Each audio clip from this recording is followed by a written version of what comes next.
Hey there gamers, it's Professor Mag here, and this is a preview of Elven Throne. Welcome back to the Board Game Co channel, and this is a preview of Elven Throne. Please keep in mind this is a sponsored preview by Mariax Games, and they are currently on Kickstarter. The link is down below, you can check it out right now. But I am just going to jump into it for what Elven Throne is. I think Elven Throne is a bit unique, where it is an area control game that has a lot of abilities, and a lot of the triggering of abilities reminds me of something like a card game and the way they all interact, but it's actually tiles. And especially for being tiles as well, I think that it is done well, that everything is very clear, you can see it all no matter where you're playing from the table. With that, I'm just going to jump right into it.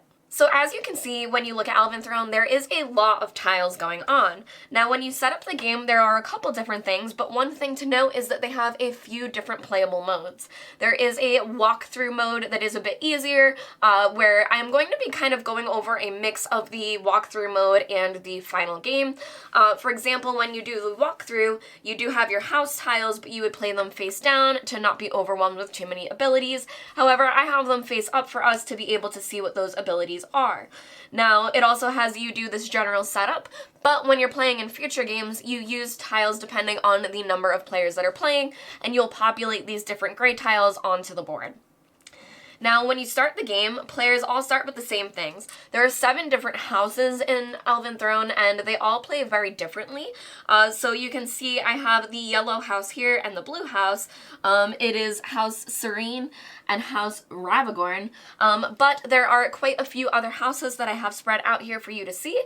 There are 7 playable houses, so there is quite a bit of variety and different ones for you to experience depending on what your playstyle is and what abilities you like. Now, throughout Elven Throne, no matter how many players are playing, it will be played over the course of 5 rounds. You can see I have a die over here marking for round 1, and we haven't quite started the game yet. Players will start with their 5 house tiles. They'll get this act or pass tile, and they'll also have a hand of 4 cards. Now, the cards don't matter because everyone has these same exact 4 cards. They are Surprising Move, 2 of them, and 2 Surprising Appearance. I love that they're called this. It's just so funny to me because you know what they're going to be, but they have surprising on the cards. But this is how you would move your tiles or populate them onto the board. But that being said, all of these abilities that you see are also activated by discarding a card. So basically with the action economy, players are going to go around taking actions using their different cards, either moving, summoning different tiles, or discarding them to activate the tiles on the board. Now, when you are doing that, say I had a tile here, you can activate anything within 2 spaces, meaning that I could activate any of these, but these would be too far. I could activate this, but not here, and I could activate everything down here.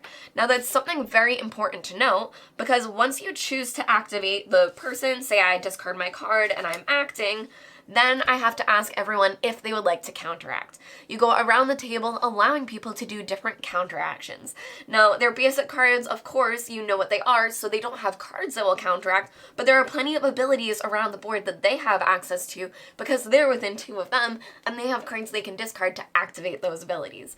So you go around the table asking who would like to counteract, and there are actually some handy tokens over here where you will start marking like what the chain is for the order of events. So, say I wanted to activate this tile, I would put this here, and then someone else counteracted and used a different tile over here. You would then mark down all of these counters and then resolve them going down in order. So I think that's a very clever way to resolve something like a stack mechanic for those of you that are familiar with card games and Magic the Gathering. I think this was a really clear-cut way to do it, to make it very simple for everyone at the table, and I think it also keeps play moving a lot faster because you're not sitting there wondering, would this interact with that? How would this affect those things? This was in play first. It just kind of helps that I really appreciated that mechanic. Now, as I said, these gray tiles were populated here. There are also purple tiles that may be on the board, and we do have a dragon. There are different beasts here, such as the griffin and the manticore, and they will be on the board as well. Now, the point of the game is that every round you'll be playing your 4 cards out, either with activating abilities or doing one of the 2 actions. And what you want is area majority for these different numbers that are on the board. So you can see we have a 1, 1, 1, 1, and 2 exposed. So players would be able to have the most control of these. If they had, 4 and the other person only had 2, then at the end of that round, they would have control. Any players that have control 2 rounds in a row just win. You win. That's how you do it. It's very hard to do, but that is one way to win. The other way to win is at the end of the 5th round, whoever has the most control would then win the game. Now, I did know all of the numbers that are showing, but there are higher numbers that are hidden throughout the board as well, such as this 5. And there are different ways for you to move different things around, such as this ability here that is on the Prodigy, and it is swap positions with a white tile in range 1.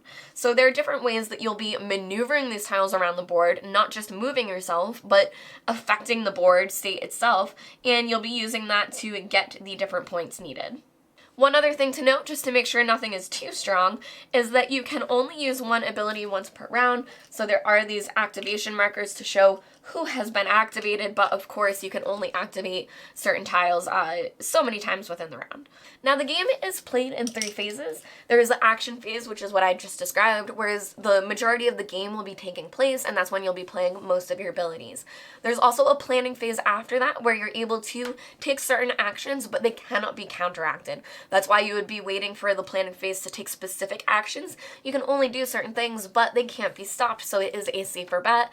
And then at the end, there is the world phase, where you check to see who has control and if the game has or hasn't been won, or if you're at the end of the 5 rounds, and then you'll know who wins. Something that I think is very thinky about Elven Throne that is different from, say, area control games is how many abilities that are going on and being able to plan what your opponent may do as well. You can see exactly how close they are to other tiles, and you know how many cards they have in their hand, that you know that they can only move twice, activate X amount of abilities, things like that, that you can plan turns ahead and try to anticipate what other people will be doing and also try to have the best plan possible for yourself. Now, I do want to show some of the other maps because I just think they're very, very cool. I think that the hex system with the size of the tiles is a really good size to be playing with. I have the box on this one, so I have to slide it out, but this is a fun little heart shape. I don't know if that was intentional, but I do love it. It's a table, so I think it was just meant to be that, but it's super cute. And yeah, I think that the variability between the 7 different houses that you're able to play as, the number of gray tiles that are in the stacks, some of these aren't even on the board, there's a whole ton of them, and the different boards that you're able to play as does provide a lot of replayability for Elven Throne. Overall, to me, I think that this does feel a lot more like a card game versus a area majority game, and to me, I really enjoyed that. I think the complexity of the abilities was really, really fun, and I think that it does definitely take something like this and makes it a notch above because of how many abilities the players are given. Now, just to go over the complexity of some of the house abilities, I'm going to read some of them for you. So, for example, we have Henry here, who's able to move any serene tile in range 3 of any serene, which is the type of house that they are, so he is able to move his own house around. We have Leo, who can cancel the activation of a tile in range 2 of any serene, so he's able to counteract quite a few things. We have Margaret, swap any serene with an evil or impure tile in range 2. So that's when you'll start looking at the different tiles here and see what they are, but you can kind of plan where she can be swapped based on what is around her. We have Elizabeth, which is swap any serene with a white tile in range 1. And then we also have Aurora, which is swap 2 in range 2 of any serene. So you're able to move a lot of things around just with what your houses are able to do. As a reminder, this was a sponsored preview. Thank you all for watching. Thank you to Mariax Games with Elven Throne. And as a reminder, the link is down below so you can check it out. There is a playthrough on the Foster the Meeple channel, so if you'd also like to see more actual play of the game, you can check it out over there. I've been Professor Meg, and thank you for watching the Board Game Co channel. I'll see you later.